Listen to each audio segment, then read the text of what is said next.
Yo,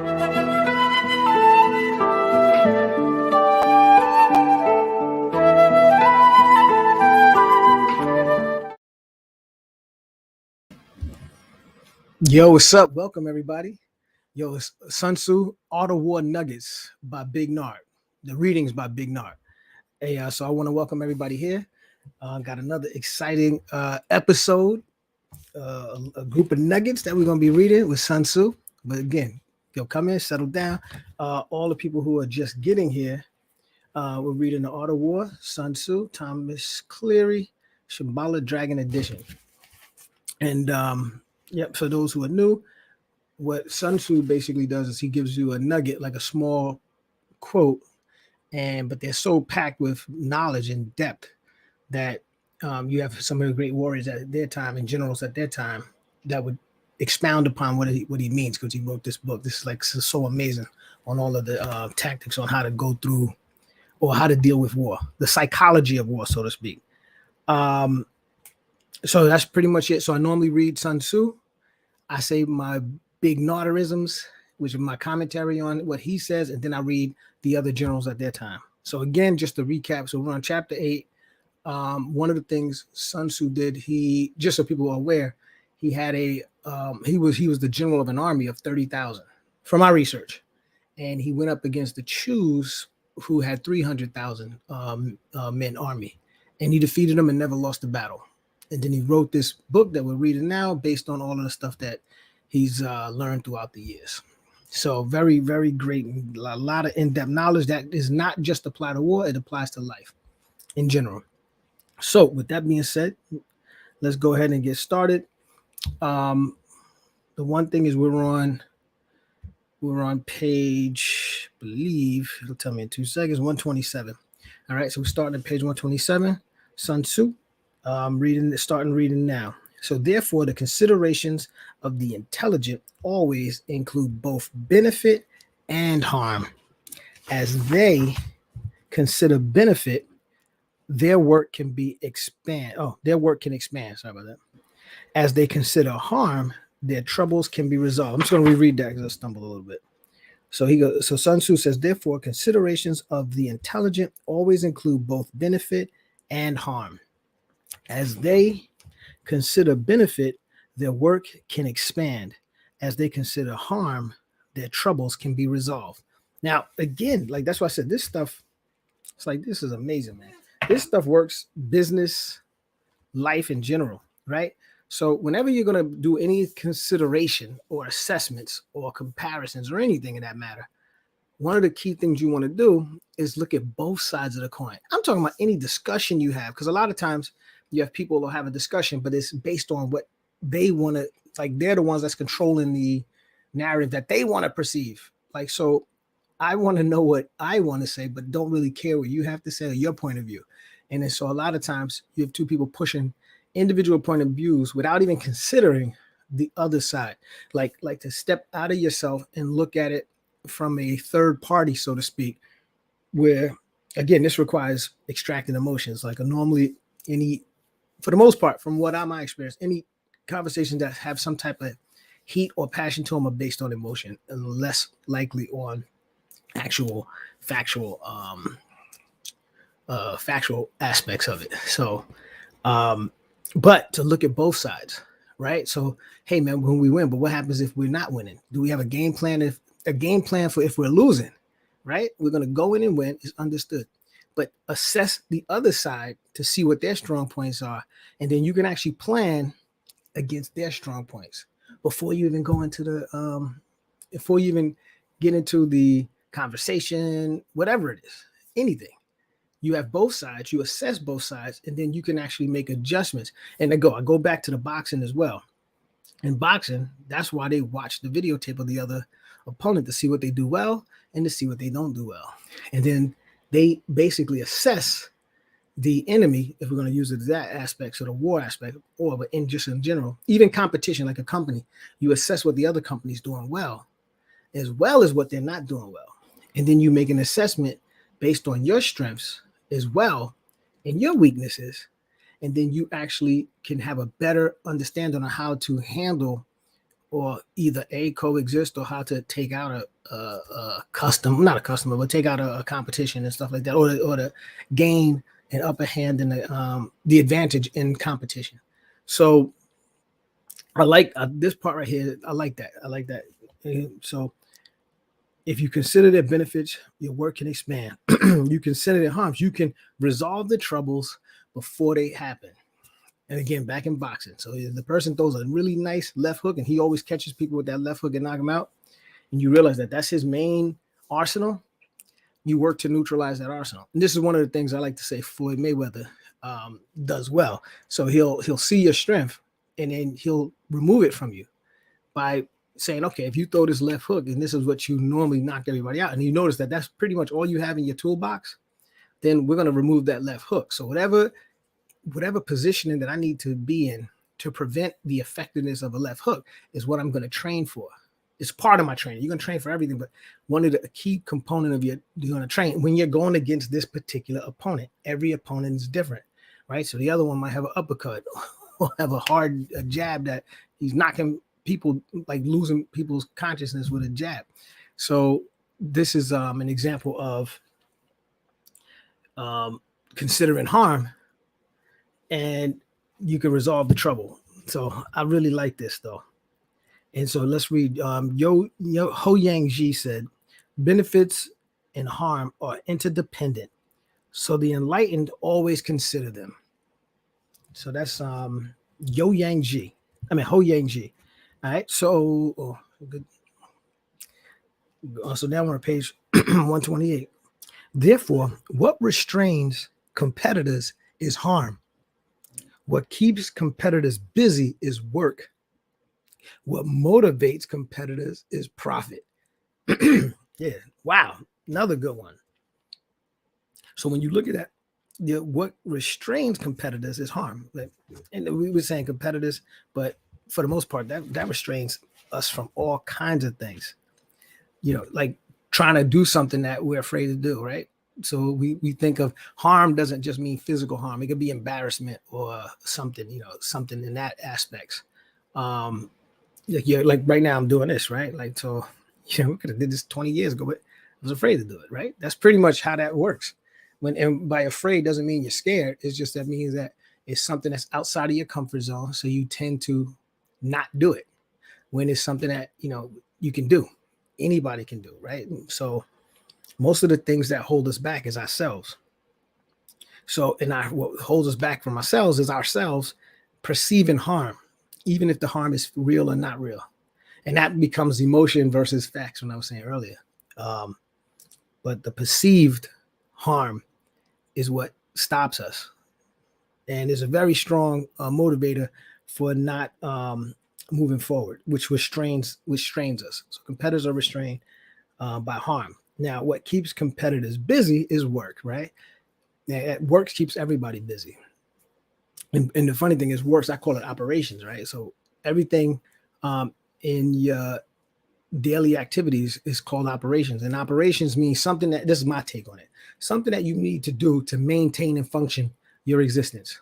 That's operation. Let's just simplify it. Taking out the garbage. You have to do that, right? So even if you're washing dishes, or if you got a dishwasher, or you have a maid or whatever, but anyway, but if you're doing the dishes, you're washing dishes, you're taking out dishes, you're doing all of that stuff is called operations, because you need to keep the operations in order to keep the business or your household functioning. So you have to do that regardless, like making up your bed and stuff like that. You have to do it. And if you don't do it, the operations are going to fall into shambles. Then it creates a more, I'm not going to say toxic, but the environment is less conducive to being non-stressed when working towards a goal. That's my take on that. And then what motivates competitors is profit, right? Now, profit is not just money. It's just by what you can gain, right? So sometimes people are motivated by gaining friendships, right? So not profit in the sense of just is what you can gain, I would say, in regards to taking it on that level. So some people want to gain the advantage that motivates you, right? And basically you're motivated to win, which is gaining. You want to gain victory. That's my take on that. So that's the Bernarderisms, big Narderisms.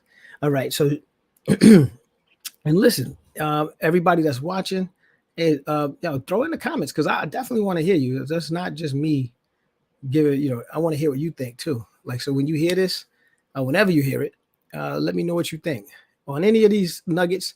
You definitely drop it in the comments. Let me know what you're thinking about it because I'm definitely interested in hearing what you have to say to step out and hear the different angles and different views because your view is just as important as everybody else's, right? And I'm doing an article, meditation article, and one of the things is like the most important person is you. Period. Everybody, like you can think of anybody you want who's the most important person. If you think of somebody other than yourself, it's you first. Then whoever else you think of is secondary. And that's how my views are in regards to that. You are the most important person because you exist, right? So, and that's for each individual, right? So every individual is the most important person in their life because it is your life.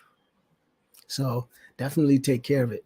And just wanted to run that. So now Zhang Yu, he says, put them in a vulnerable position and they will surrender on their own. Another strategy is to cause rifts in their ranks, causing harm by wearing them and putting the people out of work. Now, Dumu says, wear enemies out by keeping them busy and not letting them rest. But you have to have done your own work before you can do this. Oh, that's cool. This work means developing a strong militia, a rich nation, a harmonious society, and an orderly way of life. Now, Dumu took it to the next level. You wear enemies out by keeping them busy and not letting them rest. Wow. But you have to do your own work. I see that's the part right here, man. I like. Right? You can do all this stuff, but you have to do your own work. You have to do your own work. And this goes, like I said, it goes for all of us. You have to do your own work. I'm highlighting that because I like that. Yeah, man, I like this, man. But you have to do your own work before you can do this. Developing a strong militia, which is army, a rich nation, a harmonious society, and an orderly way of life. Basically, get your things in order at home, right? Before you run out and try to go and bring order to everybody else's house. Now, I don't believe in the certain thing is he's saying harmonious, and what I like is he said harmonious, which a lot of times you hear people think of perfect. There's no such thing as perfect. Harmonious is when you're working together. That doesn't mean that everything is perfect, right? So a lot of times the biggest flaw that I hear most of the time is everybody's going for perfection, which doesn't exist. It's an unobtainable goal to be perfect. Unobtainable, unless the only thing that's perfect is the creation itself, right? And then even people see flaws in that, in the sense because you have your objection, you have your perception. So your perception can be like, oh, I don't like this. This is right. So I'm just saying, in my opinion, there's no such thing as perfection. Now, I do use the term perfection. Like, so you'll hear me say this is perfect. Encapsulated in me saying this is perfect, I already understand it's imperfect. So, right. So meaning perfect, when I say perfect, if you hear me say something's perfect, I'm saying basically it's harmonious, right? Like it's not perfect, but it's as good, is high, it's above and beyond. I use the term above and beyond a lot too. So if you hear me saying something's perfect, it's normally, it's above and beyond, or it's operating within its in its bounds, right? So a perfect relationship doesn't mean the relationship is perfect, because people are actually those you say, hey, this is perfect. People they go, oh my God, you said it's perfect, but you said it's perfect, and you did this and you said that, and you didn't. No. When I said perfect, doesn't mean that it's perfect. First of all, as adults, but you'll be surprised. As adults, you would think that people know this, which we do, but I think that the underlying aspects of all of this art of war stuff, sometimes adults try to apply these methods to individuals that they know, and use deceptive mechanisms and techniques in order to change their outcomes to gain the advantage that they perceive. That's my Sun Tzuisms. All right, cool. So, but let's move on. So the next we're going to talk to Master Sun Tzu, still on page. Is it moving? We're still on page. Oh, that's what happens. We're still on page 128. And so the rule, this is Master Sun Tzu. So the rule of the military operations is not to count on opponents not coming, but to rely on having ways of dealing with them. Not to count on opponents not attacking, but to rely on having what cannot be attacked. Bam! That's what I'm talking about, man. Wow. So the rule of the military operations is to not count on opponents not coming, but to rely on having ways to dealing with them, right? So when you're in a situation, this is my takes on this, man. You're in a situation, expect the unexpected, so to speak, and prepare for the unexpected. Yeah, man. Like prepare for what is unexpected, especially in this funny thing, because this is like a big one in life. There's things that we know, and for some reason we just do not prepare for them, right? So trying to come up with an example, it'll be as if you're trying to, you let's say you lose a job or something, and then some people will, you have a certain amount of money in order to survive. So that this money is only going to last you for, it depends on who it is, a month, a year, it could be whatever. But let's say it's only going to last you for a couple months. You need to start trying to get another job ASAP, or come up with a legitimate form of getting income ASAP, as opposed to waiting or dealing with it, not expecting. That there's going to run out, but you don't act upon it.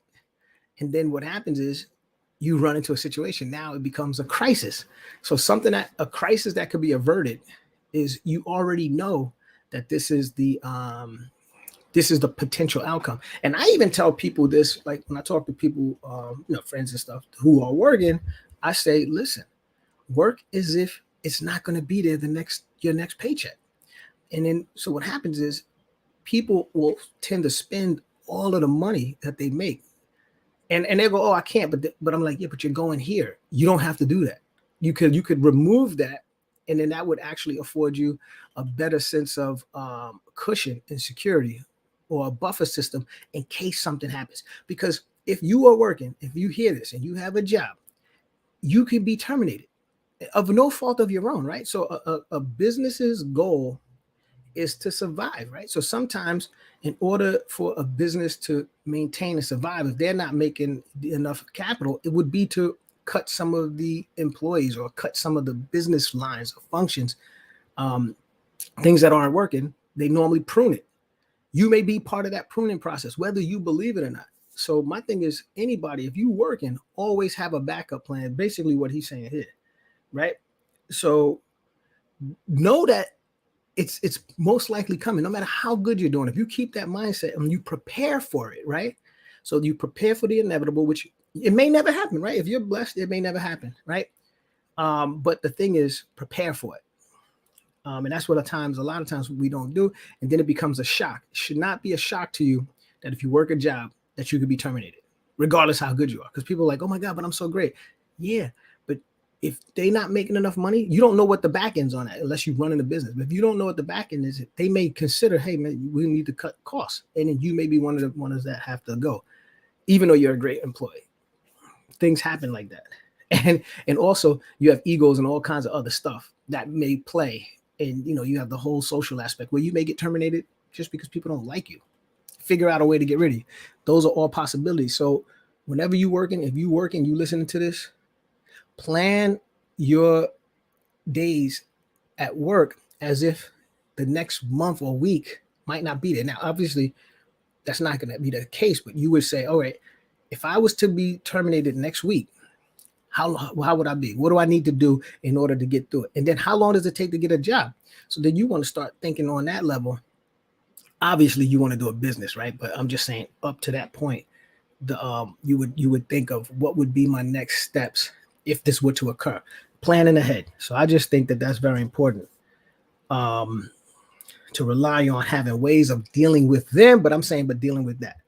And then not to count your opponents not attacking, but rely on having what cannot be attacked, right? So, because they're gonna, if they attack, if you go, oh yeah, they're not gonna attack it, and you got your guards down, and they do attack, it's the same thing. It's just it's the opposite scale of what was just said in the beginning. So that it all goes back to that. Oh yeah, I'm not gonna be here, but then if it does, now what? Because anything that's possible can happen, whether you like it or not. And a lot of times we don't like to perceive certain things, but that's something internal, which is an article that I'm writing, man. You got to check out the blogs, man. Go to gotier.com and check out the blogs. And Gotier, www.gotihe. So when I say Gotier, it's gotihe.com. Check out those blogs, man, because I definitely have some things in there that pertain to this, but I did not in this sense, but definitely check them out. All right, so let's move on so we can get cranking. And actually, we're almost done with chapter 8, believe it or not. All right, so on this one, Ho Yang Ji says, if you can always remember danger when you are secure and remember chaos in times of order, watch out for danger and chaos while they are still formless and prevent them before they happen. This is the best of all. That example of the job, that's exactly what I'm talking about. And I don't care where you working, how much money you make. It has nothing to do with income. Are you a millionaire? You $100 heir, $1,000 heir, whatever it is, it doesn't matter. It applies to everyone. And I'm saying even because it's based on percentages, right? So if somebody's $100 heir, it's the same as a millionaire. It's just that you have different percentages, right? You have a different lifestyle, but you have different percentages, and you will still have a lifestyle regardless. And that lifestyle is based on what you're bringing in, your income, right? So I love this, man. All right, so let's move on to the next one. So so Master Sun says, therefore, there are 5 traits that are dangerous in generals. Those who are ready to die can be killed. Those who are intent on living can be captured. Those who are quick to anger can be shamed. Those who are puritanical can be disgraced. Those who love people can be troubled. Man, that's a heavy one right there. Right?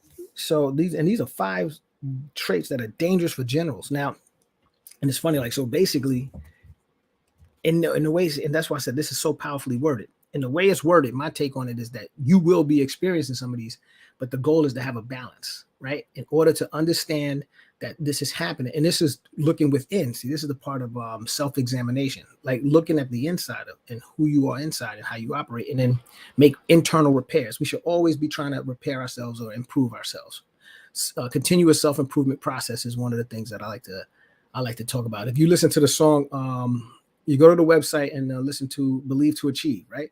And that's right here, actually, on this song here, Believe to Achieve, is the continuous improvement process. Creating habits, continuous improvement process is like critical to everything, as individually and as a community.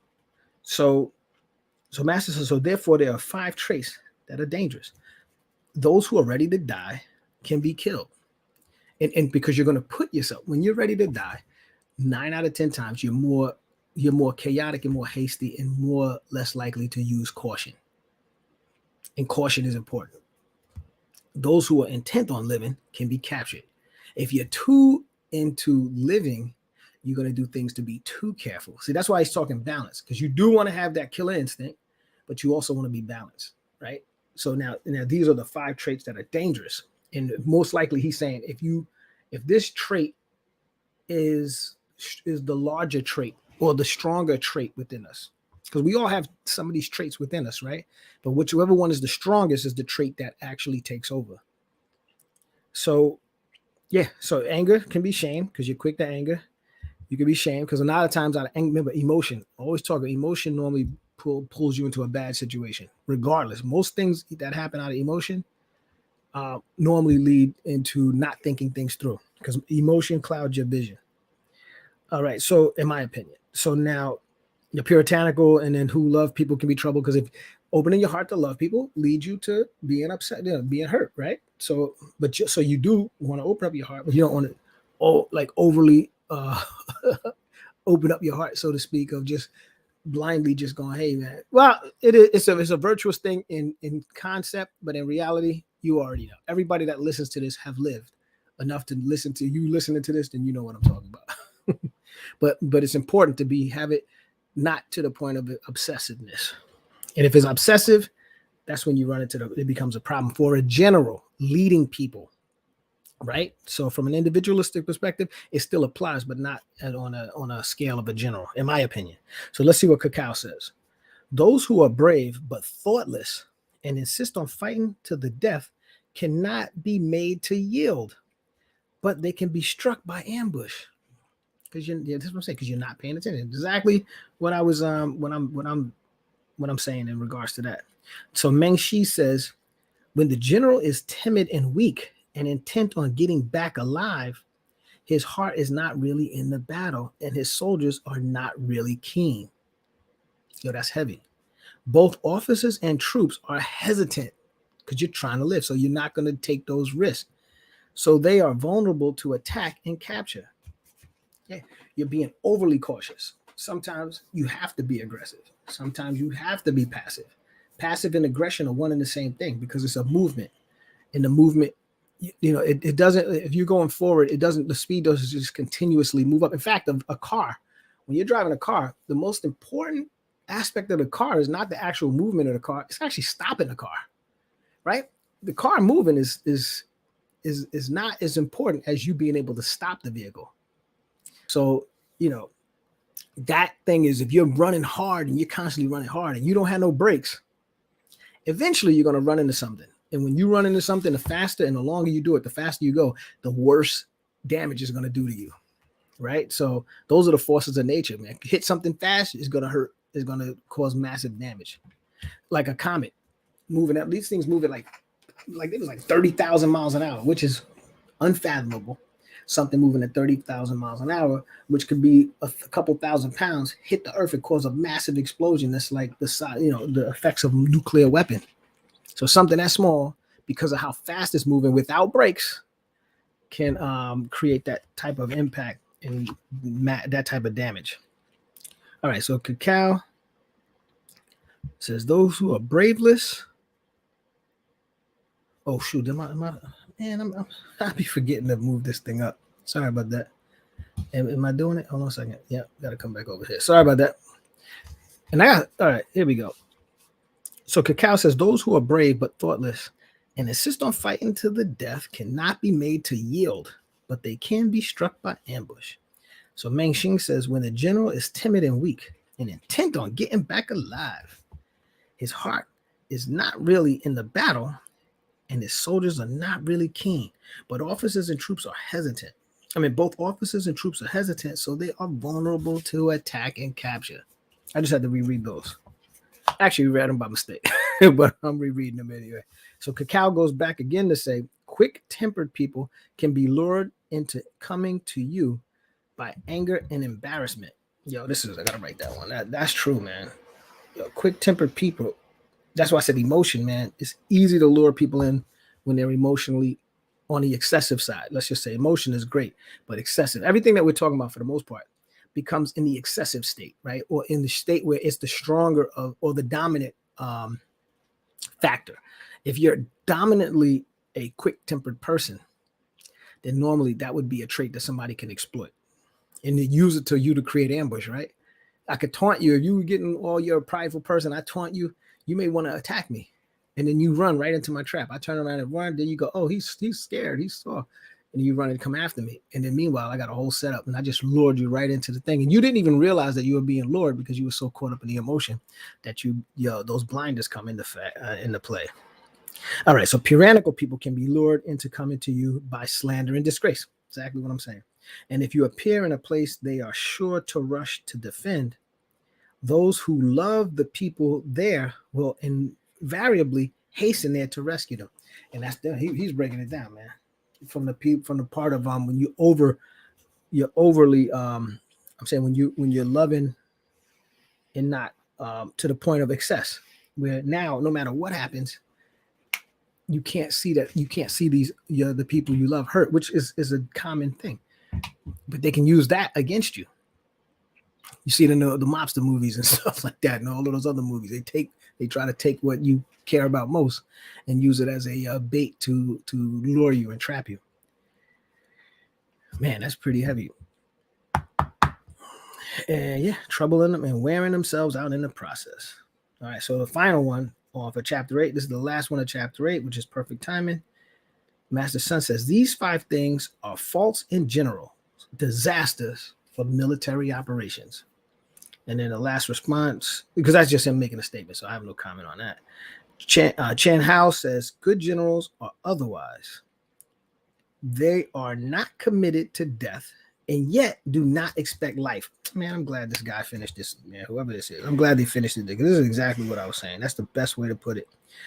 You not being excessive in either of these, whichever one you're more excessive or the dominant aspect of you. If it's one of these negative traits, then that's going to be your downfall. And then those who are watching you will know that. Like, people know. That's why people go, oh, they pressing buttons, because they know what buttons to press, because they're watching you. They're analyzing you. You see what it is. You see what angers them. You see what their motivations are. And then you can actually exploit those motivations for war tactics, which happens to people, individuals, and relationships. It happens to people that you deal with. It happens in situations at your job, around you, in your business. It happens. Like, these same tactics constantly happen. Like, throughout this book, most of this stuff happens just not in war. It happens in your life. So when you're listening to this, understand that it's also part of what happens to you in your life. They act in accord with events, not quick to anger, no, not subject to embarrassment. Wow. So this is what he's saying. Generals otherwise act in accord with events and not quick to anger, not subject to embarrassment. So even if you're not quick to anger, so it's very difficult. Someone who's not quick to anger and you're not subject to embarrassment, because you don't mind being embarrassed, right? Embarrassment only has power if you care about being embarrassed or what everybody thinks. That becomes the part that makes embarrassment powerful.